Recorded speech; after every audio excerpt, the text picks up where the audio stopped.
Good morning students. Today we see the another concept or second concept of this chapter first, that is joint Hindu family business. Joint Hindu family business, what says the student? A business that is combined by a joint Hindu family. एक जो joint Hindu family है जहाँ father उसके 3-4 सन या हम लोग बोल सकते हैं उसके कुछ son grandson and other person involve है, उसे हम लोग बोलेंगे जॉइंट हिंदू फैमिली बिजनेस. एक joint Hindu family business run कर रहा है एक्टिविटीज और we can say that business concern business organisation जब combinely that is considered as joint Hindu family business. Okay guys, now guys in your page number 41 of your book it is given concept of joint Hindu family business. According to that concept, every male member become the equal rights and ability of become a member of a business. हर male member gents male यानी जो female नहीं है mail है, ठीक है. मैंने इसे बोला father son grandson and grandson. तो ये लोग क्या बोल रहे हैं, इन लोग को राइट्स हो रहे हैं become a member of the joint Hindu family business from his own birth. उसके पैदा होने के साथ ही वो उस फर्म का, उस ऑर्गेनाइजेशन का, या हम लोग बोल सकते हैं उस जॉइंट हिंदू फैमिली बिजनेस का क्या हो जा रहा है, मेंबर हो रहा है. अगर फॉर एग्जांपल मैं आपको बताती हूँ, ए इज कंसीडर एज फादर और ए फादर के बी और सी ये दो क्या है, सन है. अगेन बी को सन है ई और एफ, सी को है जी और एच. तो ये सब लोग क्या हो गए, जॉइंट हिंदू फैमिली बिजनेस के member. A is consider as karta, A को कंसीडर करेंगे हम लोग कर्ता ऑफ दी फर्म. फर्म का कर्ता कौन है, ए, जो टॉप मोस्ट है, जो हायर अथॉरिटी पे वर्क कर रहा है, जो सबसे बड़े दादाजी है सिंपल वर्ड्स में, वो कौन है, कर्ता. उसके दो बच्चे हैं बी और सी, बी के दो है सी के दो है. तो ग्रैंडफादर फादर ग्रैंडसन, और इनके भी अच्छे बच्चे हो गए तो ग्रैंडसन. तो स्टेप बाय स्टेप पहली पीढ़ी, दूसरी पीढ़ी, तीसरी पीढ़ी, चौथी पीढ़ी, पीढ़ों पीढ़ी, स्टेप बाय स्टेप कई सालों से वो बिजनेस चालू है, चलते चल रहा है. इस बिजनेस को हम लोग क्या बोलेंगे, जॉइंट हिंदू फैमिली बिजनेस. जो बिजनेस रन किया जा रहा है by grandfather to father, father to grandson, son to grandson, step by step आगे आगे ये चलते जा रहे हैं. In your book it is given there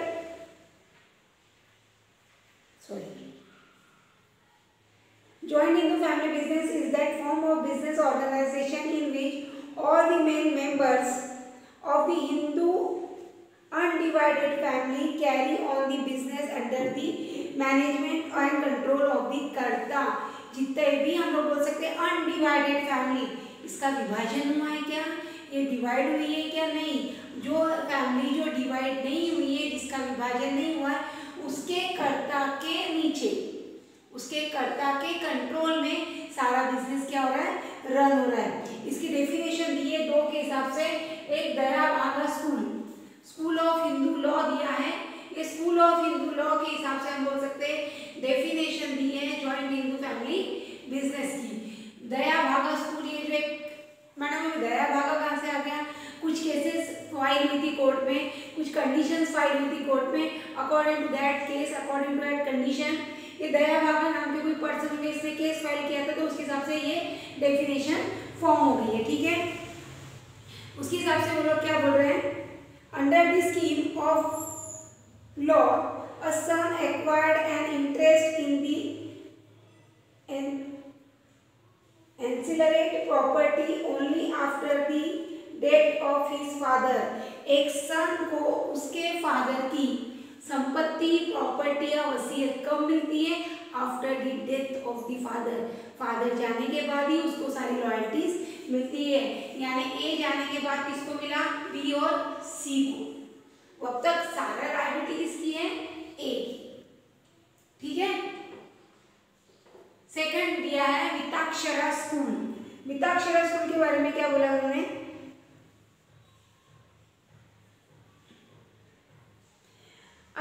Mitakshara School of Law, a son acquire an interest in the ancillary property by birth. Mitakshara school क्या बोल रही है? बाय बर्थ, पैदा होने से ए को के प्रॉपर्टी में बी का और सी का राइट्स हो गया। दया भागा क्या बोल रही है? ए के मरने के बाद मिलेगा। ये क्या बोल रहा है? ए के एज अ सन जब वो बर्थ ले रहे बी और सी, वैसे ही उनको उनकी प्रॉपर्टी में राइट्स मिल जाते हैं। ठीक है, इस टाइप से दो डेफिनेशन दी आपको जॉइंट हिंदू फैमिली बिजनेस की।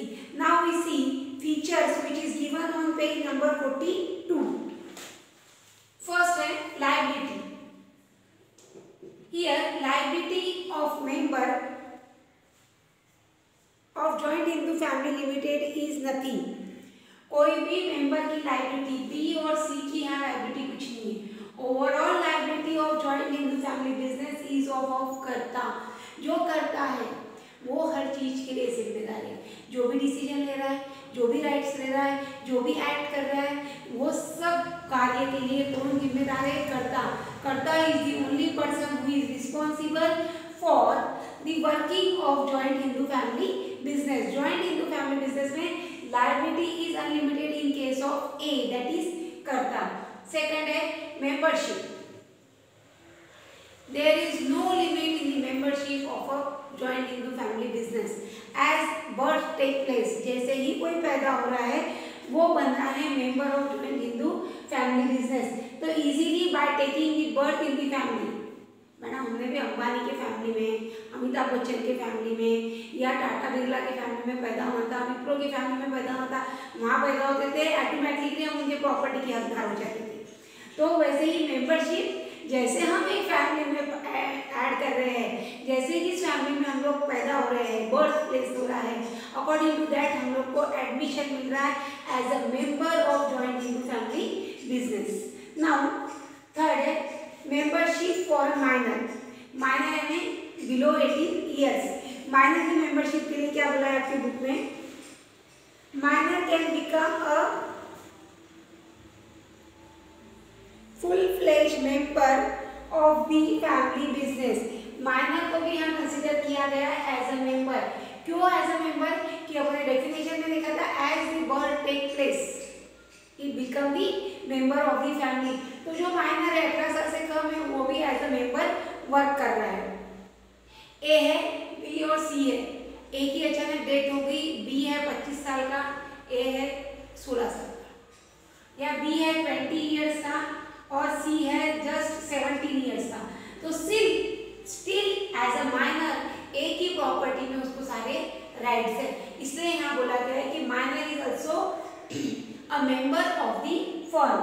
ठीक है, female person, membership to a female person को current according to current act अभी के पोजीशन में एज अ फीमेल मेंबर, अगर इन दोनों की एक सिस्टर है, हम लोग अज्यूम करो एक्स को भी इक्वल राइट्स है बी और सी के ए के प्रॉपर्टी में। As a female member she also become the member of the joint Hindu family business according to today's act. But जो प्रीवियस एक्ट था मिताक्षरा और दया भागा का, इसमें फीमेल्स को कोई राइट दिए गए नहीं थे। लेकिन ए की प्रॉपर्टी की, अगर ए की वाइफ है वाई और सी की वाइफ है जेड, ए की वाइफ कौन है? वाई। अगर ए के बाद बी उसका सन है और बी एक्सपायर हो गया, बी की डेथ हो गई, तो ए की प्रॉपर्टी में उसके वाइफ को इक्वल राइट्स है, उसकी वाइफ को इक्वल राइट्स है in case of death of B. ये चीज कंसीडर करनी है। मैं आगे इससे डिटेल में बता रही हूँ। Not only in 11th but also for future studies. जो ये चैप्टर है आपका sole trading concern, joint Hindu family business, उसके बाद पार्टनरशिप में छोटे छोटे कंसेप्ट आपको आगे भी काम में आने वाले हैं। Now next, no limit to member. मैंने पहले ही बताया था जॉइंट हिंदू फैमिली बिजनेस में मेंबर्स के लिए कोई भी लिमिट नहीं है। कितने भी लोग पैदा हो, कितने भी लोगों ने बर्थ लिया इन दी फैमिली। एंशियंट टाइमिंग में एक फादर के 5 सन होते थे, 5 सन के 20 ग्रैंडसन, हर के और 2-3 बच्चे हो जाते तो एक जॉइंट हिंदू फैमिली 20 से 25 लोगों की रहती थी। तो इन दैट सेम केस यहाँ पे कोई भी बाउंडिंग्स नहीं है, कोई भी बैरियर्स नहीं है कि मेंबर्स कितने हो सकते हैं कितने नहीं हो सकते। ठीक है guys, in this way we understand the meaning and features. Now I turn to merits of joint Hindu family business. Merits में स्टूडेंट सबसे पहले दिया है no limit for maximum member. Just हमने डिस्कस किया, मैक्सिमम मेंबर्स के लिए यहाँ कोई लिमिट नहीं है, कितने भी मेंबर्स हो सकते हैं एज अ मेंबर।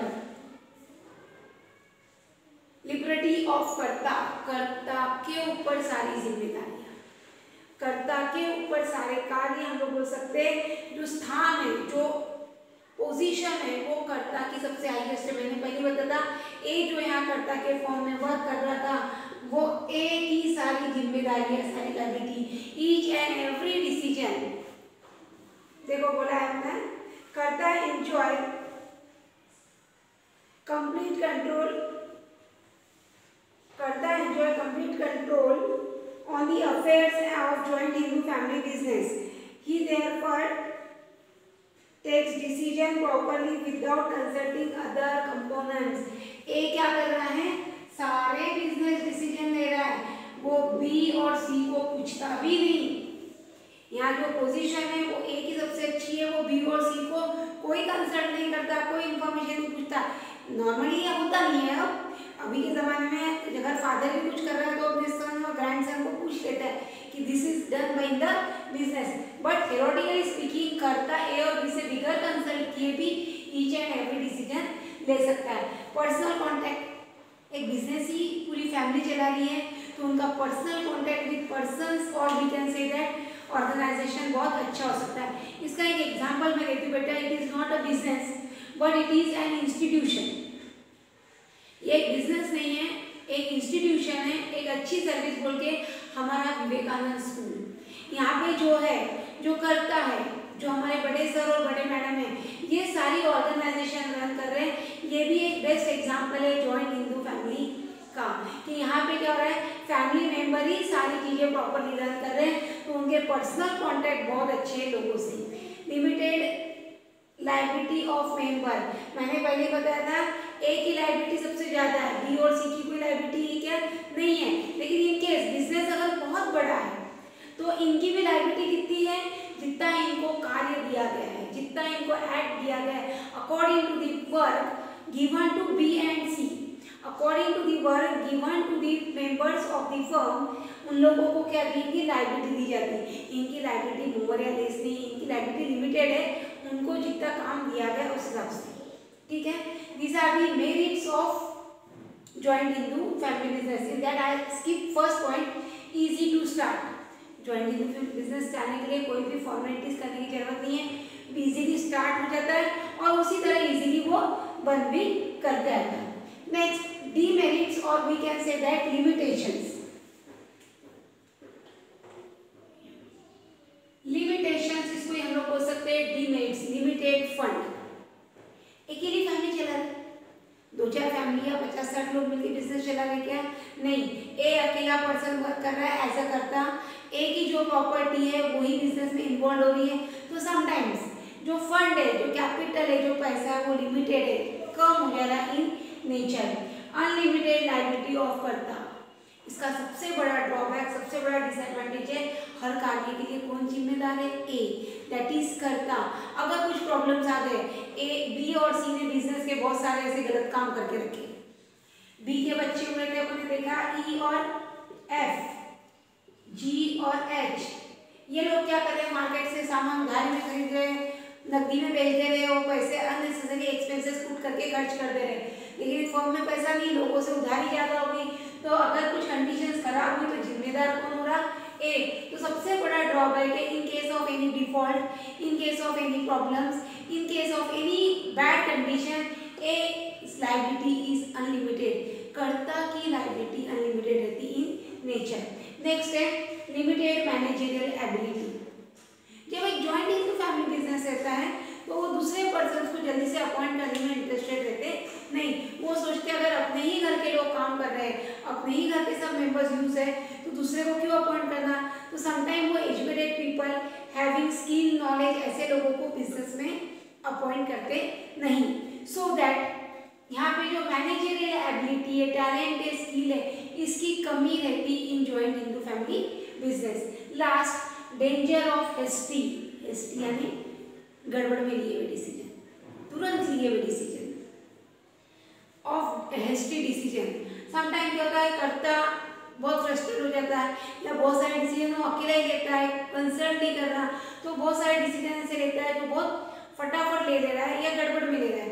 तो sometime the only decision maker of करता मेक सम रॉन्ग डिसीजन और हेस्टी डिसीजन, कुछ बहुत से रॉन्ग डिसीजन ले लेता है या हेस्टी डिसीजन लेता है, which may create problem for the organizational work। वो क्या क्रिएट कर रहा है, ऑर्गेनाइजेशन वर्क के लिए प्रॉब्लम क्रिएट कर रहा है या डिफिकल्टी क्रिएट कर रहा है। सो दैट इन दिस वे हमने meaning, features, merits and demerits ऐसे 4 पॉइंट डिस्कस किए about joint Hindu family business. Thank you guys.